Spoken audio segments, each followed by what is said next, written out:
hoy trataré de aterrizar el tema para los que no pudieron estar por diferentes razones en el canal. El mío y el del pastor, el de Roca Santa, está la predicación del jueves.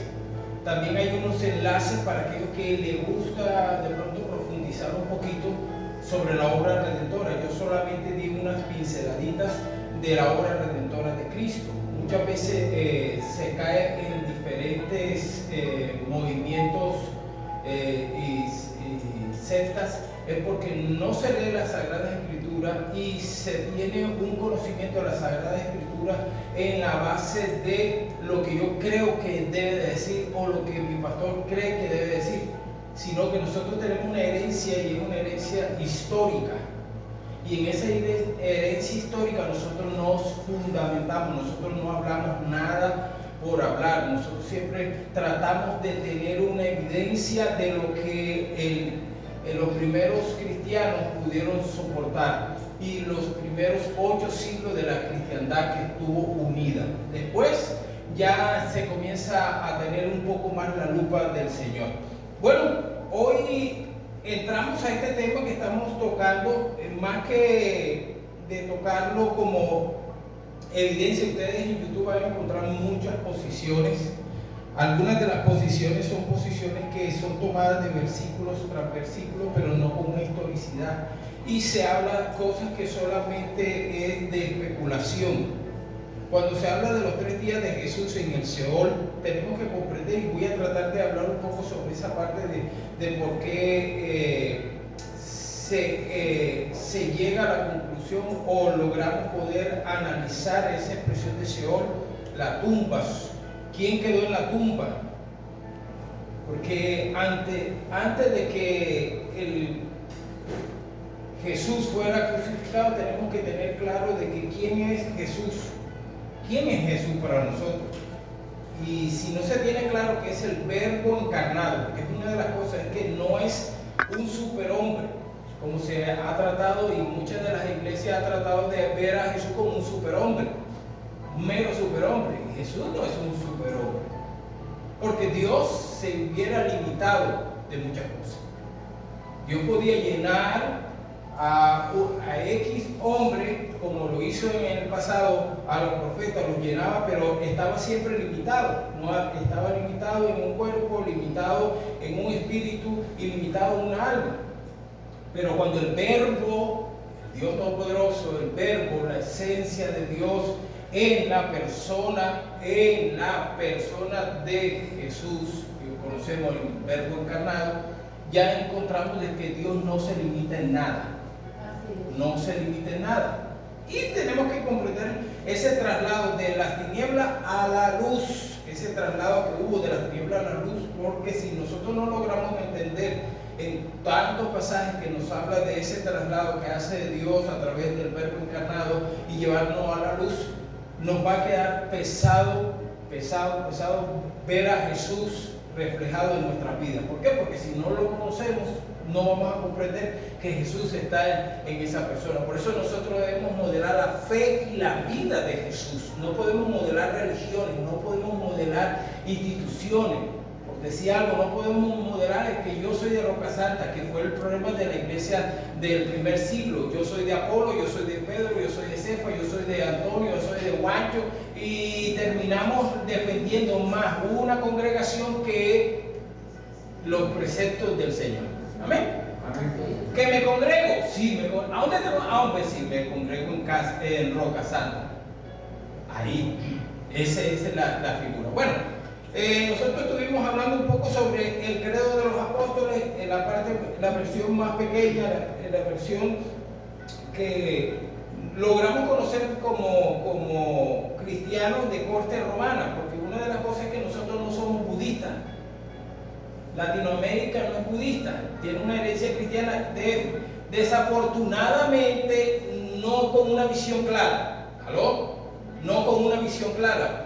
Entonces nosotros tenemos que tener claro de que nuestro cristianismo no aparece con Martín Lutero. Nuestro cristianismo está en el momento de los discípulos comenzar a predicar al Cristo crucificado y resucitado. Entonces, cuando vemos ahí que sufrió bajo Poncio Pilato, no quise leerlo todo, solamente esa parte, sufrió bajo Poncio Pilato, fue crucificado, muerto y sepultado, es una evidencia que debemos siempre, y era lo que hacía la iglesia primitiva. La iglesia primitiva no tenía lo que tenemos nosotros, que es tener las escrituras. Ellos tenían fragmentos de las escrituras, fragmentos de las escrituras, y ellos lo recitaban hasta tenerlo como evidencia. El problema de hoy es que tú conoces más de las cosas que pasan en YouTube, lo que pasa en TikTok, lo que pasa en la farándula, que lo que las escrituras dicen. Por eso es que muchas de las sectas llegan y te bombardean con un versículo fuera del contexto y tú vas a creer, eso es así. Por eso es que algunos cristianos no tienen la claridad de la deidad de Cristo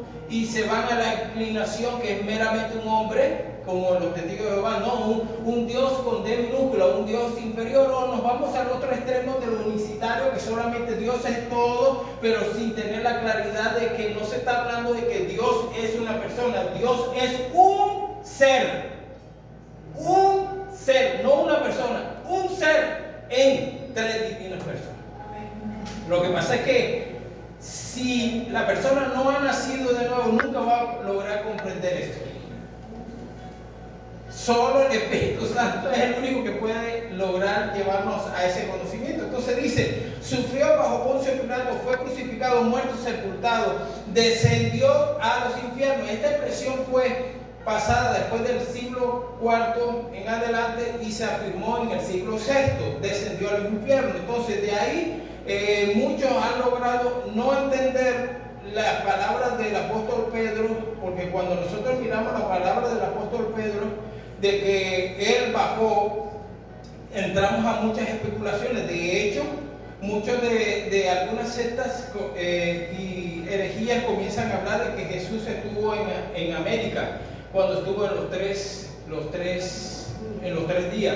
Otro, al momento de resucitar, logró primero llegar a América y después presentarse a los discípulos. ¿Ves? Una cosa loca. Pero no puedo hacer la exégesis completamente y con cada uno de los discípulos de Jesús y los discípulos de los discípulos de Jesús. El problema es que muchas veces se hace énfasis de los pastores o teólogos de estos últimos tiempos, pero no se revisa lo que aprendió un Policarpo, discípulo directo de Juan, el discípulo amado. Y cuando tú ves esa cadena así, o sea, no había cosa de que ellos hablaron algo de sí mismos. No, hablaron de lo que escucharon de Juan y Juan habló de lo que escuchó del Verbo encarnado. El problema es que se ha saltado y se está creyendo más las fórmulas teológicas después de la Reforma y antes de la Reforma, y no se ha visto la claridad de la historicidad del cristianismo. Entonces dice claramente, descendió al infierno, al tercer día resucitó de entre los muertos, que esa es otra cosa que se está hablando de que Jesús no murió el viernes, o sea, que no murió y no estuvo, sino que murió un jueves para poder justificar 72 horas. Él nunca habló 72 horas en el sepulcro. 3 días, viernes, sábado y domingo. Ahora, eso es otro tema que tendríamos que hablarlo con profundidad. Dice, ascendió al cielo y se sentó a la derecha de Dios, Padre Todopoderoso. Desde allí vendrá a juzgar a los vivos y a los muertos. El primer concilio de Nicea, que ustedes están viendo en el año 325, unidad, claramente unidad completa. Ellos estaban en ese momento bombardeados por el arrianismo. El arrianismo creía que Jesús era un ser creado por Dios. De ahí salen los testigos de Jehová. Y entonces ellos están bombardeando completamente, y es cuando no es Constantino, porque esa es otra de las leyendas, que Constantino, si Constantino no era teólogo, esto era una unidad entre teólogos. Lo que pasa es que Constantino, al ver que hay un estremezón del arrianismo y hay un estremezón donde se está bombardeando la divinidad de Cristo y la humanidad de Cristo, entonces él le dice, miren muchachos, ustedes tienen que mirar qué van a hacer, porque en las plazas los que creen que Jesús es menos que Dios, entonces se están bombardeando con lo que dicen que es meramente Dios. no meramente hombre. O sea, era el desequilibrio de la unión hipostática, que es esa unión entre 100% Dios y 100% hombre. Eso es cristología. Y lo que pasa es que muchas veces las iglesias no se están predicando una profundidad de la cristología. ¿Sabe por qué? Porque se está predicando más de lo temporal que de lo eterno.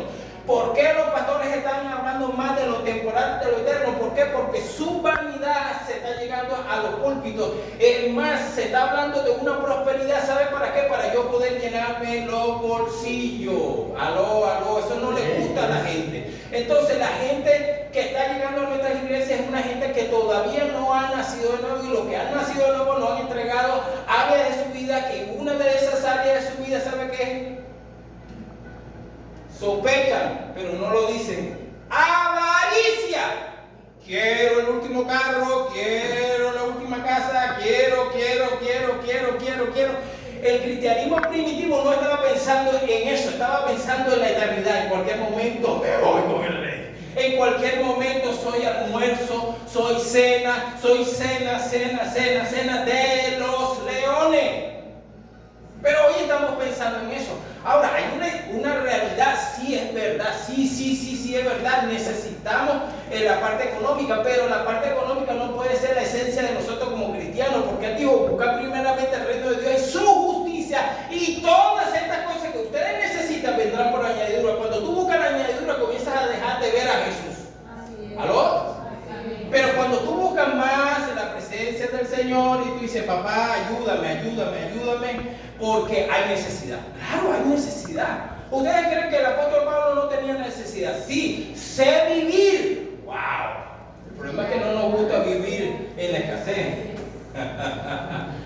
Nos gusta vivir más en la abundancia. Claro, mi carne quiere la abundancia. Mi carne nunca va a querer el desierto, pero en el desierto es cuando más veo a Jesús. En el desierto es cuando veo más al Padre. En el desierto, cuando no tengo nada, es cuando digo: Él es mi proveedor. Para que tú digas que Él es tu proveedor, tienes que pasar por el desierto. ¿Aló? Pero para cuando tú digas que Él es tu rey, es porque ya pasaste por el desierto y ahora estás en la recompensa. ¿Aló? Entonces dice: por nosotros fue crucificado bajo Poncio Pilato. Padeció y fue sepultado. Ellos tenían claro, tanto el primer concilio de Nicea como el segundo concilio unido de la cristiandad, que era el primer concilio de Constantinopla en el año 381. Ahora dice: padeció y fue sepultado, resucitó al tercer día según las escrituras. Ellos eran claro en la confesión. Ascendió a los cielos y está sentado a la diestra del Padre. Claro, hacían énfasis del Padre. ¿Por qué? Porque se creía de que al momento de Jesús partir a la presencia del Señor, dejaba de ser el Cristo y se unía ahí. O otro decía, como era inferior, estaba ahí. O sea, son tantas cosas que en esa expresión se afirman en las Sagradas Escrituras. Uno de los puntos que debemos de analizar aquí es: y vendrá otra vez con gloria. Se nos está olvidando de que Cristo viene. ¿Aló? Entre más tienes, entre más te está pegando a lo temporal, menos anhelas la venida de Jesús. Ay, que Jesús no venga hasta, como escuché a un amigo, bueno, una persona dice: hasta que yo no pueda ir a Europa.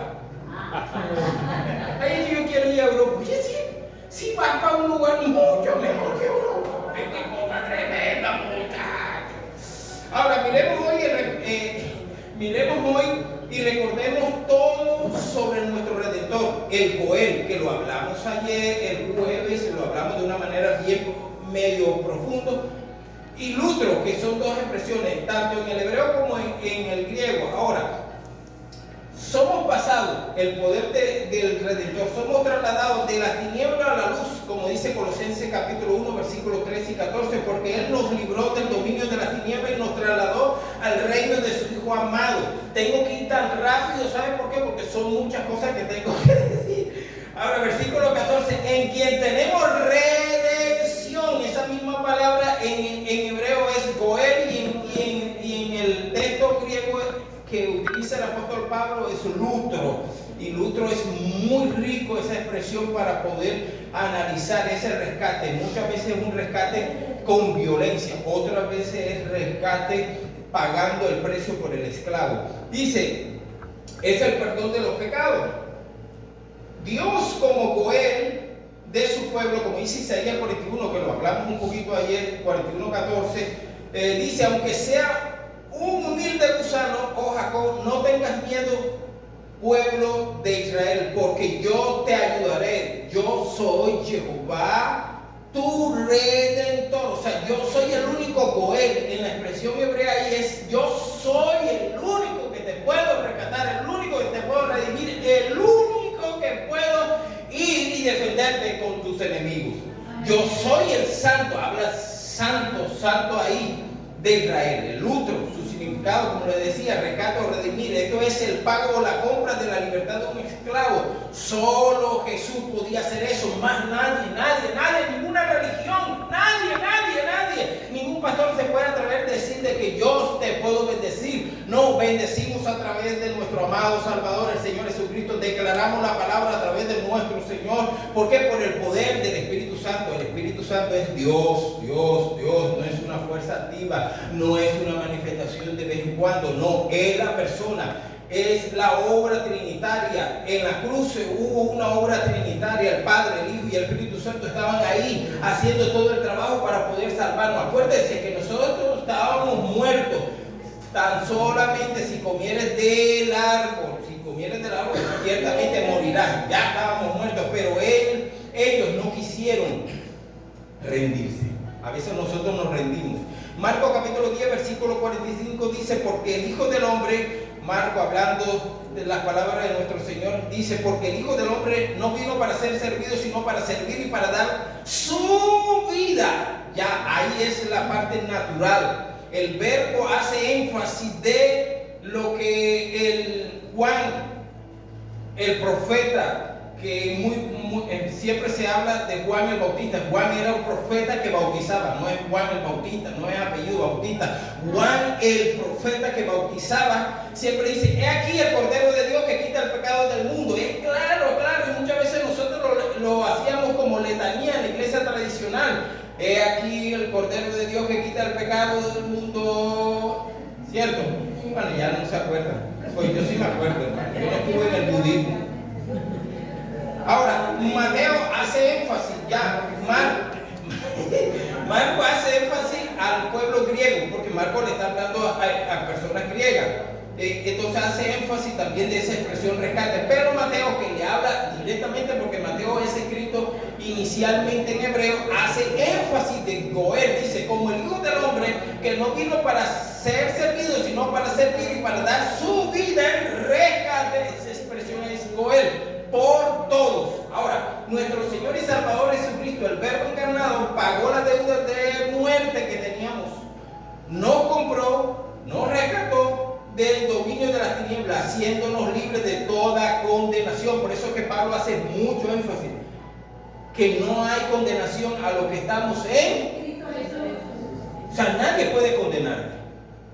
Te pueden exhortar, hermano, estás mal. Pero mira que te va para el diablo, que el diablo te coge, que te coge por allá, que te coge, que no se coge. No. Aquí tenemos que tener clara identidad. Entre más leas las Sagradas Escrituras, más te vas a fortalecer. No te va a mover nada. El poder del Redentor se vio claro en la cruz. Esa cruz, bendita cruz. El poder del Redentor se vio claro en la cruz. En el consumado es. Ahí está la clave completamente de todo. Jesús, cuando baja al tercer día, cuando baja y está los 3 días en el sepulcro, su cuerpo está en el sepulcro, su espíritu sube, no el Espíritu Santo, no su deidad, su espíritu, ahorita lo habla un poco ahí. Ahí hay una evidencia tan tremenda, y es que él ahí, en el hecho del Seol, que ahorita lo vamos a mirar con la ayuda del Señor, él ahí no va a buscar victoria, ya él es victorioso. Amén. Él no va a buscar victoria, no es que ahora me voy a levantar con Satanás, como algunos sketches o en YouTube que hablan y entonces muestran a Jesús peleando con el diablo. No, muchachos, no. Exacto. Entonces una llave, como Apocalipsis dice que el Señor le arrancó la llave a la muerte, al infierno, le arrancó la llave. Eso es figurativamente hablando de gobierno, le quitó el gobierno. Eso es como cuando dice, le hemos entregado la llave a Shakira. ¿Cuál es la llave? Yo no la veo, es figurativa. O sea, quiere decir, hey, en estos momentos tú eres nuestra invitada de honor y puedes hacer y deshacer. En sí no es verdad. Porque Shakira, bueno, vamos a cambiar ciertos dirigentes políticos que no me gustan.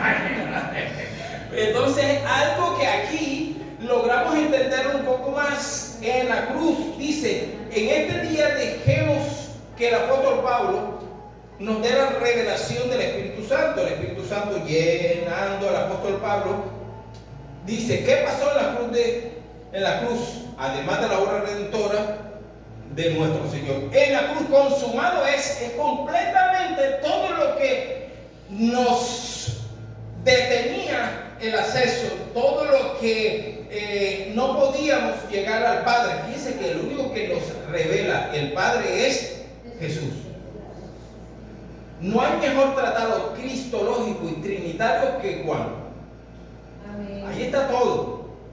Ahí está todo. Ahora, un punto bien esencial aquí es, Pablo habla de esa cruz y de la obra redentora. Vayamos a Colosenses capítulo 2, versículos 13, 14 y 15. Dice, y cuando estabais muertos en vuestros delitos y en la circuncisión de vuestra carne, os dio vida juntamente con él, habiéndonos perdonado todos los delitos.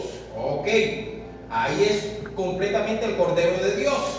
Y habiendo cancelado el documento de deuda, claro, teníamos la deuda con el Dios Todopoderoso, la ira de Dios estaba sobre nosotros, nos iba a destruir. Y entonces dice, habiendo cancelado el documento de deuda que consistía en decreto contra nosotros y que nos era adverso, y lo ha quitado, wow, de en medio, clavándolo en la cruz. Su humanidad completamente, el Cordero de Dios, todo. Era por eso que el sacerdote pasaba, ponía la mano sobre el Cordero, ponía la mano y pasaba, transfería los pecados del pueblo. En el cuerpo, por eso es que el peso que llevaba Cristo no era un peso natural, era un peso de todos los pecados y todas las ofensas hacia Dios. Ahora, clavándolo en la cruz, pagada completamente la deuda con nosotros. Escúchenme bien, con nosotros. Él no está pagando deuda de los ángeles que se rebelaron. No, ya los ángeles estaban completamente listos, condenados. Claro, porque ellos pecaron en la eternidad, nosotros pecamos en lo temporal. Cuando nosotros estamos en el paraíso, hay algo tremendo. Cuando nosotros estamos en el paraíso, porque decimos que estamos en el paraíso porque nuestra carne es adámica. Estábamos en el paraíso y en el paraíso era una burbuja dentro de lo eterno de Dios. Dios creó lo que hoy conocemos tierra, toda esta cosa del paraíso. Ahí estábamos en lo temporal. El hombre pecó en lo temporal. Pero cuando nosotros miramos la figura de Satanás, sus ángeles y todo esto, ellos pecan en la eternidad. Por lo tanto, su pecado es eterno. Y nuestro pecado se convierte en un pecado temporal.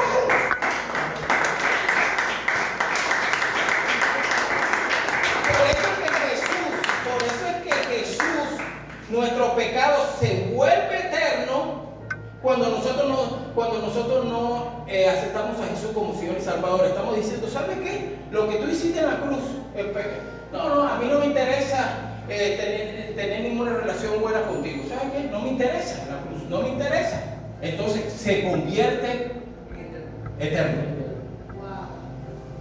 Mientras que estás vivo, estás temporal. Por eso es que cuando alguien muere, por muchas oraciones que le haga o por muchos rezos que se hagan, no se va a salir del purgatorio. De hecho, el purgatorio no existe, y lo vamos a mirar un poquito ahí. No existe, es una figura de Dante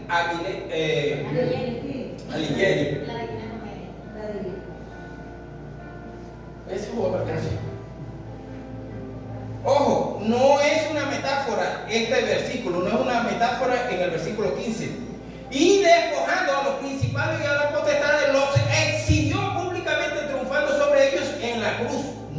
algo metafórico, no es algo de ciencia ficción, no es una fábula. Es una realidad espiritual. Cuando nosotros comprendemos que es una realidad espiritual, como cuando nosotros estamos orando y sentimos algo y el Espíritu Santo nos dice, comienza a guerrear, echamos fuera toda obra del diablo en el nombre de Jesús. Y se tiene que ir. ¿Sabes por qué? No por nosotros, sino por lo que ya él hizo en la cruz del Calvario, que esa es la figura de aquí. Despojando a los principados, las potestades, los exhibió públicamente, triunfando sobre ellos en la cruz. Hoy no podemos realizar un exégesis de ese tema, pero daremos un vistazo. El apóstol Pablo define con claridad sobre de quién es el triunfo en la cruz del Calvario y pronuncia su dictamen. Y despojando, ahí lo ven ustedes, a los principados, a las potestades, los exhibió públicamente, triunfando sobre ellos en la cruz. Voy a hacer una pincelada. Esto es tan profundo que podríamos durar un mes solamente hablando, 2 veces en la semana solamente hablando de esto. Marcos capítulo 15, versículo 33 dice: cuando llegó la hora sexta, o sea, mediodía, 12 del mediodía para nuestro horario, hubo oscuridad sobre toda la tierra hasta la hora novena, 3 de la tarde. ¿Qué oscuridad? Algunos teólogos hablan del peso del pecado. No, ahí había una sentencia. Estaba sentenciado en ese momento Satanás y sus ángeles. La caída estaba ahí, por eso es la oscuridad. No era un eclipse. Cuando se hace un detalle se me escapa la palabra. Bueno, se me escapó la palabra. Nunca hubo eclipse ahí.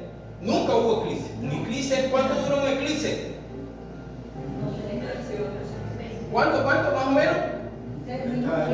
Un eclipse. Un minuto y medio. ¿Ah? No dura mucho. Aquí duró 3 horas. ¿Tú crees que eso era natural? Eso es algo espiritual, que el único que nos está dando la revelación, nos está llevando a esa revelación es el apóstol Pablo. Ahora, si tú crees que eso es fábula, entonces sí, vale. De todos modos, después que tú creas que Jesús murió en la cruz del Calvario por tus pecados, ya ahí tienes una bendición. Amén. Porque esta cosa de pronto tú no la puedes comprender, pero el Espíritu Santo sí te puede llevar a eso. Juan 19:30 dice: entonces Jesús, cuando hubo tomado el vinagre, dijo: consumado es. E inclinando la cabeza, entregó su espíritu. Son 3 horas donde esas 3 horas, ¿sabe qué está sucediendo? El Verbo encarnado ahí ha pagado el precio por nosotros, pero a la vez el Verbo. Ya no estamos hablando de Jesús el Cordero, ahora estamos hablando del Verbo que está en el cuerpo del que está ahí, ese cuerpo. O sea, tú me ves a mí, ¿cierto? Tú me estás viendo a mí, pero realmente yo no soy este cuerpo. ¿Aló? El problema que hemos creído toda la vida es que nosotros somos los que estamos viendo, nosotros somos los que estamos dentro, porque nosotros miramos a través de estos ojos. Este es un cuerpo.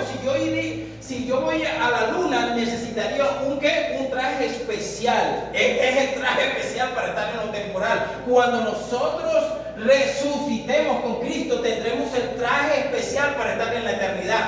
¿Aló? Ahora, en esa parte, consumado es, está diciendo, bueno, listo, pero a la vez está haciendo una sentencia a los principados, a las potestades, a los gobernadores, a tinieblas y huestes espirituales de maldad, que habla Efesios capítulo 6. Ahora, y despojando del griego, apenduzameno, su significado empleado es despojar o arrancar la vestidura a un ser hasta conllevarlo a total desnudo. Esa es una palabra profética. Algunos de mis amigos teólogos, algunos se dicen que sí, dicen que no, que solamente era una figuración que Jesús estaba diciéndole a los fariseos de que él tenía la autoridad, el poder, porque estaba echando fuera a los demonios por el dedo de Dios. La figura del dedo de Dios es la obra del Espíritu Santo, la tercera persona de la deidad. Dice claramente Lucas capítulo 11 versículo 21, 22 y 23, dice: cuando un hombre fuerte, bien armado, custodia su palacio, sus bienes están seguros, pero cuando uno más fuerte que él está hablando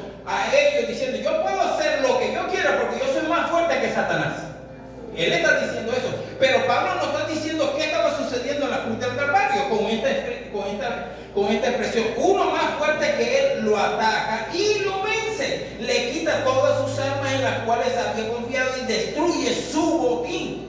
El que no está conmigo contra mí está, y el que conmigo no recoge desparrama. Entonces podemos entender el despojo de toda autoridad que tenía, ¿sabe quién? Satanás sobre la humanidad. Pero si Satanás todavía está así, pero no con nosotros. Él no puede tocarnos. El problema es de que el fanatismo de estas últimas congregaciones de 1940 para acá, de los movimientos pentecostales, le atribuyeron tanto poder a Satanás que pareciera que no fue despojado. ¿Que hay que reprenderlo? Sí, porque no podemos ir al otro extremo bueno, yo soy de una congregación bautista, o sea, nací dentro de los bautistas, y habían algunos teólogos que no creen que hay que reprender a Satanás o hay que echarlo fuera, porque ya eso fue con los discípulos de Jesús. Ya nosotros tenemos que esperar que Dios sea que esté actuando. Pero él dijo, si ustedes cuando estén en la predicación se encuentran a Satanás, échenlo fuera. Él no dijo, vayan casa por casa, vayan quien está endemoniado y peleen con los demonios. No. Le dijo, échenlo fuera. En mi nombre, no en el nombre de un pastor que dijo, mire, ¿sabe qué? Yo tengo tanta unción que ustedes pueden utilizar mi nombre y los demonios se van. Imagínense, yo me acuerdo del texto de las escrituras que dice de que un tal Etseba, los hijos de un tal Etseba, ¿se acuerdan de ese texto? Cuando claramente dice que los hijos de ese tal Etseba estaban echando fuera a unos demonios y los demonios cogieron y los cachetearon. Esa es una versión mía. Y le dice, a Pablo conocemos. Nosotros conocemos a Pablo. Sí sabemos quién es Pablo. Pero ustedes, ¿quiénes son, muchachos? ¿Quiénes son ustedes? Aló. Hay muchos que quieren echar fuera y se van a llevar su revolcada del diablo. Bueno, los exhibió. Es que lo vi un poquito tenso, entonces tengo que hacerle. Ya me entienden. Los exhibió, del griego teimatizo. El significado empleado es exponer, descubrir o poner de manifiesto, exhibir públicamente. Esta es una figura. Cuando los reyes conquistaban un reino, cuando conquistaban, al regresar a su patria, mostraban el botín. Muchas veces tenían al rey y algunos prisioneros para exhibirlos delante del pueblo. Y luego los mataban o los hacían sus esclavos. Esto era una experiencia humillante de exhibición pública que hacía el rey victorioso para celebrar. Tenemos cantidades de textos bíblicos como Josué capítulo 8, 28, 29, primer libro de Samuel 30, nos habla segundo libro de Crónicas 20, 23, 30, 36, 58. Bueno, son muchos textos bíblicos para poder justificar esa parte del apóstol Pablo. Los exhibió. Pablo está viendo de que tiene un emperador terrible y veía cómo hacía con sus victorias, qué hacía en ese momento. Él lo sabía. Entonces dice, tenemos uno superior que al emperador. ¡Wow! Por eso es que cuando tú sientes que algo está sucediendo mal, tú dices, ¡oh! Si el Señor está conmigo, ¿quién contra mí? Ese quien es contra mí es que los ángeles están ahí. Algunos ni los ángeles creen que existe, imagínate. Algunos piensan que los ángeles están allá arribita tomando té y ya me entienden. No, los ángeles están para nosotros que somos coherederos de la salvación. Dice Hebreo claramente. Entonces los ángeles están para custodiarnos. ¿Cómo es posible? Ay, que Satanás me tocó. No seas mentiroso. ¿Sabe qué es una de las cosas de tu puerca carne que abre puertas? Y ahí, ¿sabe que Dios tiene que permitir muchas veces para en tu carne que reconozca el gobierno de Dios? Públicamente. Su significado empleado es el dar a conocer la libertad libremente o en lo abierto. O sea, es una manifestación estruendosa. Se traduce como una frase de poder, de autoridad. Por eso es que usted viene aquí. Sí, gloria al Señor. Sí. Me vas a decir que cuando estabas allá en la vieja naturaleza y escuchabas el Joe Arroyo, aquí nadie conoce. no lo conocieron a Joy, no conocieron a Joy. ¡Ey! Tienes que ver que en la cruz del Calvario Él lo hizo todo por ti y tú tienes que estar contento, gozoso. Por eso es que la iglesia del primer siglo no se ponía, no, que no me muerde, que no. Ay, Señor, que los ángeles, los ángeles, Señor, ¿qué pasa? Que dice que los ángeles no los veo, Señor. Claro, porque ellos ya tenían una mirada mucho mayor que lo temporal. ¿Aló? Ahora, uno de los puntos que, para poder entender el 1 Pedro 3:18, porque también Cristo padeció una sola vez por los pecados, el justo por los injustos, para llevarnos a Dios, siendo a la verdad muerto en la carne, pero vivificado en el Espíritu, en el cual también fue y predicó a los espíritus encarcelados. Ahí ese texto tenemos que revisarlo, después lo vamos a revisar con más profundidad junto con el pastor. Vamos a hacer un pequeño video juntos para poder explicárselo a ustedes a la congregación, para que ustedes puedan tener eso un poco más claro.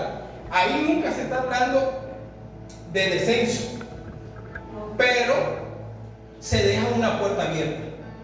Pedro está hablando, ahí es del triunfo en la cruz del Calvario. Ojo, el triunfo en la cruz del Calvario, porque él lo dice, muerto en la carne. O sea, es verdad. ¿Por qué él dice muerto en la carne? Por los agnósticos y los gnósticos cristianos que estaban en ese momento, que se decían que eran cristianos, pero no eran ninguno cristiano, porque decían de que el cuerpo que se veía era un cuerpo imaginario, fantasmal. No era real el que murió allá. ¿Cómo es que Dios puede morir? Es que Dios no muere porque Dios es poderoso, pero Dios experimentó la muerte a través del Verbo encarnado en la carne. Dios conoce el dolor, sí, pero lo vino a conocer en experiencia propia con su Hijo. Entonces, no podemos decir es que Dios nos... pero es que Jesús era Dios, pero Él fue experimentado en dolores, en todo. Entonces, aquí el punto es, siendo la verdad muerto en la carne, pero vivificado en espíritu. O sea, el Espíritu de Cristo, ojo, no es el Espíritu Santo, el Espíritu de Cristo, cuando Él resucitado es transformado a una etapa tan poderosa que su cuerpo, su alma y su espíritu es completamente diferente a ese cuerpo antes de la cruz. Después de la cruz, el cuerpo es el mismo físicamente, pero ya con un cuerpo sin limitaciones. Acuérdense, la puerta estaba cerrada y los discípulos estaban adentro. Me estoy abriendo, Dios mío. Estaba cerrado, estaban encerrados, estaban hablando, no, que no es resucitado, que sí es resucitado, que estas viejas dicen que sí. Bueno, estas mujeres, tú sabes, las hermanas en la fe, están diciendo, Dios mío, que yo no lo he visto, mujer. O sea, como yo no lo he visto, yo cuando lo vea. Oye, y dice que estaba cerrada la puerta. Y entró. Ya es un cuerpo completamente diferente. Ese es el cuerpo que vamos a tener en la eternidad. Ese es el cuerpo de la eternidad. Por eso es que fue transformado. Esto es lindo, precioso, porque son muchos los textos bíblicos para poder uno aterrizar, y muchos de los comentarios de los primeros discípulos del Señor que lo hablaron. En el cual también fue y predicó a los espíritus, eso es algo tremendo, encarcelado. Ahí es donde está el debate si bajó y fue, a dónde fue. Los que en otro tiempo desobedecieron, cuando una vez esperaban la paciencia de Dios en los días de Noé, mientras se preparaba el arca, en la cual pocas personas, es decir, 8 fueron salvos. Hace énfasis, solo a través de Cristo hay salvación. Eso es lo que él está haciendo. Pero la justicia de Dios ahora va a estar en los espíritus encarcelados. Acuérdese, este no es el juicio, esta predicación, cuando se habla de predicación, ahí no es una predicación de salvación. Algunos de corte de la iglesia romana por eso hablan del purgatorio, donde se hace énfasis de que como Cristo fue y predicó a los espíritus carcelados, algunos fueron salvados. Eso es erróneo, porque dice claramente que está estipulado a los hombres que mueran una sola vez y después de esto el juicio. No hay salvación después de muerto, no hay, acuérdese, se lo dije. En lo temporal es nuestra carne. Cuando morimos ya, el que no confesó a Jesús como Señor y Salvador y nació de nuevo, se pierde eternamente.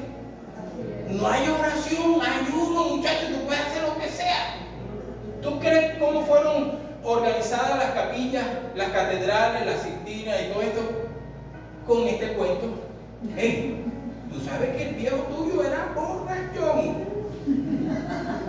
Y eso no es que 3 oracioncitas, lleva unos 3, 4 años, 5 años, muchachos, para sacarlo de allá. Y ahora, nosotros te lo sacamos, pero te lo ponemos en la puerta del cielo. Porque tú sabes que Pedro tiene la llave.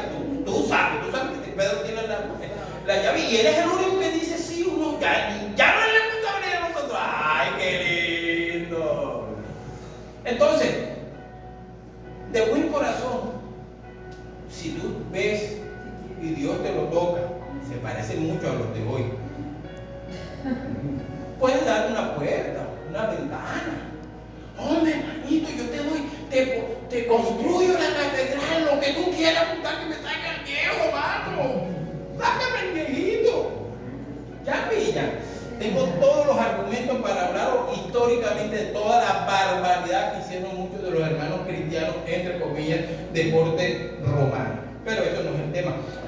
Ya con la victoria en la cruz, nuestro Señor Jesucristo entra a otro nivel. Es confirmado su muerte y su sepultura. Juan 19:40. Entonces tomaron el cuerpo. Ahí dice claramente, lo sepultaron, hicieron en un sepulcro nuevo, según como decía las Escrituras. En el 42 dice: por tanto, por causa del día de la preparación, era un viernes, de la preparación de los judíos, como el sepulcro estaba cerca, lo pusieron allí a Jesús. Jesucristo, el Verbo encarnado, reafirmó su entrega, su muerte y su resurrección. Vamos a ver si él lo dijo, porque eso es otra. No, él nunca dijo que iba a morir, sí lo dijo. Y muchos pasajes, 3 días, él dijo 3 días, no 72 horas, ojo, 70. Juan capítulo 2, versículo 18, dice que tiene una conversación con los judíos. No puedo leerlo todo porque nos gastaríamos los minutos que nos quedan. Con los judíos les dice ahí, está hablando con ellos, ¿qué señal le muestra? Lo mismo de hoy, ¿qué señal lo muestra? Jesús respondió y le dijo: destruí este templo y en 3 días lo levantaré. Maravilloso, maravilloso. 3 días. ¿A que no se atreve? ¿A que sí? No, pero él no dijo eso. Destruí el templo y en 3 días lo levantaré. Pero Juan dice que claramente él estaba refiriéndose que en el 21, ahí lo están leyendo ustedes, del templo que era su cuerpo. Marcos también lo dice, y comenzó a enseñar que el Hijo del Hombre debía padecer muchas cosas y ser rechazado por los ancianos, los principales sacerdotes y los escribas, y ser muerto y después de 3 días resucitar. Ahí está claramente los 3 días. Marcos en el capítulo 9, ahí, más adelante, Marcos en el capítulo 9, en versículo 31 dice claramente: después de muerto a los 3 días resucitará. En el capítulo 10 también lo vuelve a énfasis. Estos 3 veces se lo está diciendo a los discípulos, no se lo está diciendo a los fariseos ni a la iglesia, ni a los fariseos ni al pueblo, se lo está diciendo directamente a los discípulos. Si usted lee 8:31 de Marcos, 9:31 y 10:34, se está hablando directamente a los discípulos. No es a los demás, a los discípulos. Hey, tengan claro esto, tengan claro, voy a morir, pero voy a resucitar. Pero a ellos se les olvidó.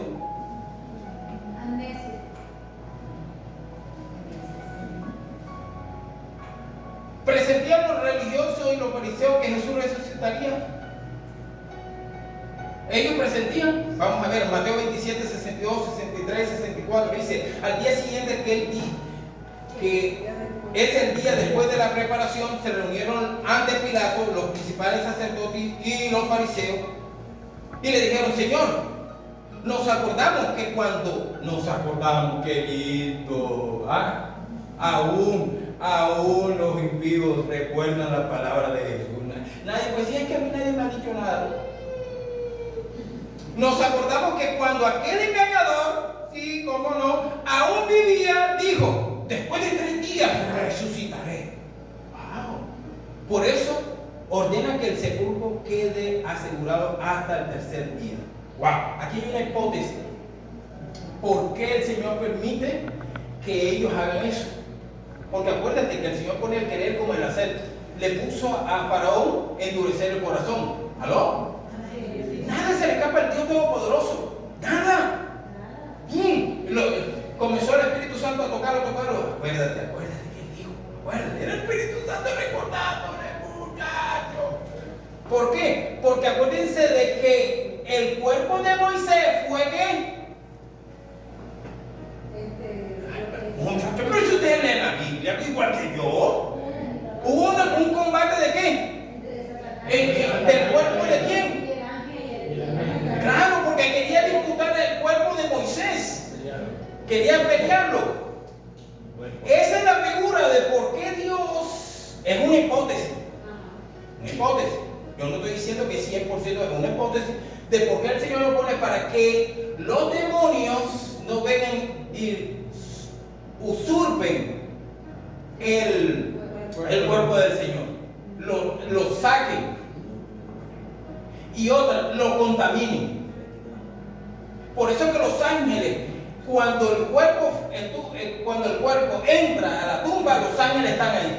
Los ángeles jamás se apartaron del Verbo encarnado. ¿Qué le dijo? Oye, tú no sabes que yo, Pedro, tú sí eres sanguíneo, Pedro. ¿Qué cosa contigo? ¿Todavía? Guarda esa espada. Pedro quería cortarle la cabeza a Marco. Lo que pasa es que Marco como boxeador tuvo buena habilidad, Marco. Le iba a cortar la cabeza, muchacho. Y resulta que le dice, tú no sabes que yo le puedo decir a mi padre, ojo, figura. Él no está hablando, Jesús está hablando de sí mismo, el verbo hablándose de sí mismo. No, aquí es claro, deidad clara. Puedo decirle a mi Padre, no es la humanidad, es el Verbo encarnado hablando completamente. Es decirle que me traiga 2 legiones de ángeles, que me los mande. Esa palabra manda, o que se hagan visibles. El texto da a entender también que se hagan visibles. O sea, nunca estuvo, imagínate, el Rey de Reyes solo. No. Entonces, miremos, nuestro Señor Jesucristo, ¿qué quiso decir? Que Él estaría en el corazón de la tierra. Vamos a mirarlo. Ya vimos Pedro. Dale, papi. Miremos Lucas 23, 46. Entonces Jesús, clamando a gran voz, dijo, Padre, en tu mano encomiendo mi espíritu. Y habiendo dicho esto, expiró. Les aclaro este pasaje. No está hablando del Espíritu Santo, tampoco de su esencia como verbo. No, ahora coge mi esencia. No. Se habla del espíritu humano de Él como encarnado. Su espíritu humano vuelve a Dios. Sí, vuelve a Dios. Eclesiastés capítulo 12, versículo 7. Creo que lo están leyendo. Y en el polvo vuelva a la tierra como era. Y el espíritu vuelve a Dios que lo dio. Si nosotros decimos que nuestro amado Salvador no tenía espíritu, porque como Él era el Verbo encarnado, no necesitaba el espíritu. Lo que pasa es que esa expresión del espíritu, ese soplo de vida, era la unión que podía tener la carne con el alma. Cuando el espíritu sale del cuerpo, inmediatamente el cuerpo está muerto. Escúchenme, esto es algo de entender con mucho discernimiento en el espíritu. Nuestro espíritu es el que nos podemos hacer esto, funcionar en este cuerpo. Nuestra alma continúa. Pero el Verbo encarnado, ¿qué hace? El Verbo encarnado utiliza el espíritu para sujetar esta carne. Él lo podía sujetar, pero tenía que ser 100% hombre. Porque si decimos que él no tenía espíritu, entonces no era 100% hombre. ¿Aló? Mateo 12:40 dice, porque como estuvo Jonás en el vientre del monstruo, marino 3 días y 3 noches, así estará el Hijo del Hombre 3 días y 3 noches en el corazón de la tierra. Ahora, esa es la figura de que todo el mundo quiere asegurar de que Jesús duró 72 horas. Y Jesús no dura 72 horas. Jesús no está haciendo énfasis de los 3 días y 3 noches, está haciendo énfasis en el contexto. Cuando tú miras el contexto de los versículos, Él está haciendo énfasis. ¿Cómo? Estoy utilizando a un profeta que ustedes no creen en ese profeta. Dice, porque como estuvo Jonás, ahí ya, la figura es Jonás. El versículo 28 dice, pero él dijo, al contrario, dichosos los que oyen la palabra de Dios y la guardan.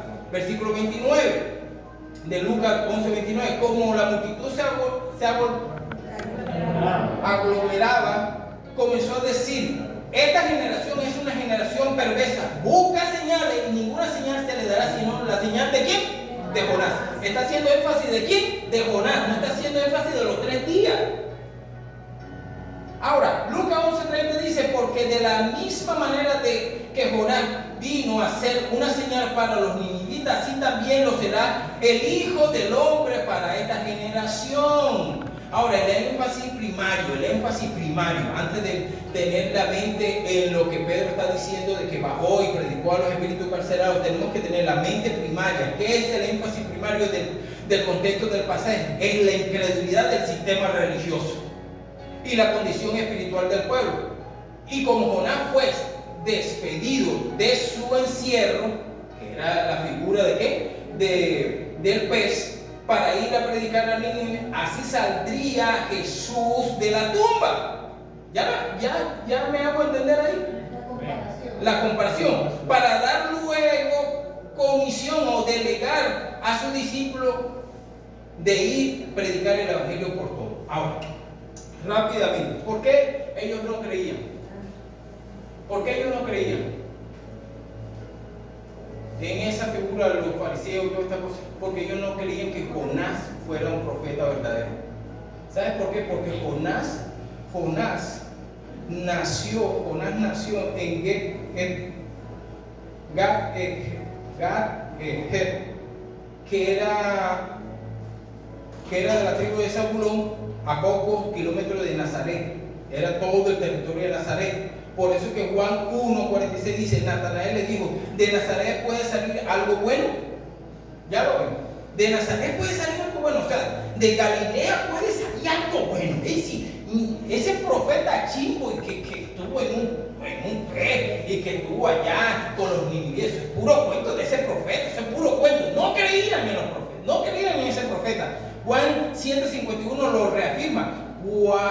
¿Juzga acaso nuestra ley a un hombre si primero no lo oye y sabe lo que ha hecho? Respondieron y le dijeron, ¿eres tú también de Galilea? Escudriña y ve que de Galilea nunca levantado profeta. Por eso le dice, le voy a coger el profeta que a ustedes no gustaban. Yo sí, a mí me gustó porque le predicó a los de Nínive y se arrepintieron. Me gustó ese profeta, era el verbo hablando también. Entonces le dice, ¿sabes qué? Les voy a dar solo la señal del profeta que ustedes no gustaron. Jonás, qué lindo, qué hermoso. Entonces, ya en la recta final de esto, el Señor Jesús nos deja la revelación del interior o el sitio de los muertos en el Seol. Desarrollaremos desde este momento una pequeña hipótesis. Esta no es una enseñanza esencial para salvación, es secundaria, una general, para tener mayor luz de la victoria sobre la muerte que tuvo nuestro Señor, el poder de la redención. El cuerpo de nuestro Señor quedó en la tumba, el espíritu humano de Él volvió al Padre. Lo que descubrimos es dónde fue el alma del Verbo. ¿Dónde fue el alma del Verbo encarnado? Juan capítulo 20 versículo 17 dice, Jesús le dijo, no me toques, porque aún no he subido a mi Padre, mas ve a mis hermanos y dile, subo a mi Padre y a vuestro Padre, y a mi Dios y a vuestro Dios. O sea que Jesús, el Verbo, nunca subió. El Verbo no subió. Él dice, no me toques. Jesús no iba a mentir. Él dice, no me toques porque todavía este cuerpo no ha subido a la presencia de papá. Pero él hace un énfasis, no yo no he subido, no he subido. Ahora, Mateo 12:40 dice, el corazón de la tierra. Dice, estuvo Jonás en el vientre del monstruo, así es en el corazón de la tierra. Lucas 11:30 dice, porque de la misma manera que Jonás vino a ser señal para los ninivitas, así también le será el Hijo del Hombre. Listo, pastor, ya. Ya faltan 3 minutos. Dice, el alma de Jesús, el verbo encarnado, bajó al corazón de la tierra. Algunos piensan que subió al cielo, unido con el verbo. Otros dicen que el alma quedó en un estado intermedio de la tierra. Otros que bajó solo su alma al infierno. Yo quiero que ustedes puedan analizar. Son hipótesis. Lo que sí sabemos es que resucitó. Ya me entienden. Ahora, que si estuvo los 3 días ahí, el verbo, que si bajó, ya son cosas que podemos analizarla un poco más, pero mirando siempre la figura de la obra redentora y que ya él resucitó. Miremos algo rápidamente aquí. Dale, papi. Ahí dice claramente que la tierra se abrió, el lugar de los justos, según para los judíos, es el lugar que los justos llaman el Sheol, donde van los justos y los pecadores. O sea, la tierra se abrió. Números, dice, número 16, 30, 34, habla de que la tierra se abrió y se los comió completamente. Ustedes ahí están viendo el texto bíblico, lo leen en su casa. Dice, descendieron vivos al Seol. El Seol en la cosmovisión hebrea. En la cosmovisión hebrea antigua, el Seol se concibe como un lugar al que van los muertos, independiente si llevaba una vida justa o impía. Es el mundo subterráneo que recibe a todos los muertos. En nuestro lenguaje sería el infierno, proviene del latín infernus, que significa lugar inferior, subterráneo o de regiones bajas. El infierno está relacionado con la palabra Sheol. En hebreo es Hades. Sheol en hebreo y Hades en griego, mundo subterráneo. Quedó ahí. Déjalo ahí. Como ya el tiempo se nos va, voy a tratar con el pastor o en el canal terminar esta parte de la hipótesis. Jesús baja, pero Él no baja. Esta es una hipótesis bien. Tengo todos los argumentos ahí. Él no baja inmediatamente a predicarle o exponer el triunfo de Él a los espíritus encarcelados. Esos espíritus encarcelados no son almas encarceladas, porque el texto en hebreo y el texto en griego siempre, cuando se habla de espíritus, se habla de la figura de ángeles, no de alma. El texto en alma es completamente diferente. Entonces son espíritus, son unos ángeles. Pero estos ángeles, ¿quiénes son? Ya no son los ángeles que son los de Satanás, que se llevó Satanás. Estos son otros. La hipótesis es que son los de Génesis capítulo 6, que tuvieron relaciones con las hijas de los hombres. Pero el punto aquí de Pedro es que Pedro nunca dice que es en los 3 días de Jesús, sino él hace énfasis de la resurrección. Para mí, mi hipótesis es Jesús, el verbo con su alma. Recuérdense que el verbo tiene una alma, que es la que nosotros la relacionamos con Jesucristo. Su alma bajó, pero no a visitar estos chancludos. No. Fue y bajó a darle, ¿sabe quién la noticia? ¿A quién?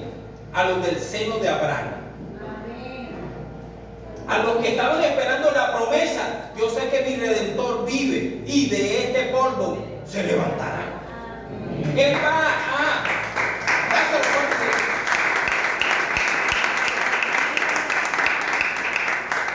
por eso le digo que después vamos a hacer con el pastor, vamos a hacer esa dinámica y la vamos a grabar y la vamos a mandar para poder explicarlo un poco más detallado. Hay muchas cosas que decir en un domingo, porque un domingo es más de ministrar. Es que Jesús para mí, ahora de pronto algunos de los teólogos dicen otra cosa, dicen no, pero está dividido. desde los primeros 4 siglos siempre estuvieron divididos muchos diciendo el alma del verbo sí bajó, pero no bajó primero a los espíritus de casa, bajó al seno de Abraham. Aleluya. Porque él tenía que ir primero. Miren, muchachos, aquí estoy. Ustedes hablaron de mí, aquí estoy. Abraham, ¿te acuerdas que hablábamos y te lo... Mírame, aquí estoy. ¿Dónde estás? Job, papi, aquí estoy. Tú sabes qué lindo. Esa es la figura, es mi hipótesis. Respétamela. Es mi hipótesis. Y él le dice, espérense aquí, porque necesito en el cuerpo llevar a mi padre completamente todo lo que hice en la fruta del Carmelo. Llevarlo, ofrecerlo, aquí está. Y después vuelvo. Por eso que Jesús duró 40 días en la tierra y se le aparecía una y otra vez.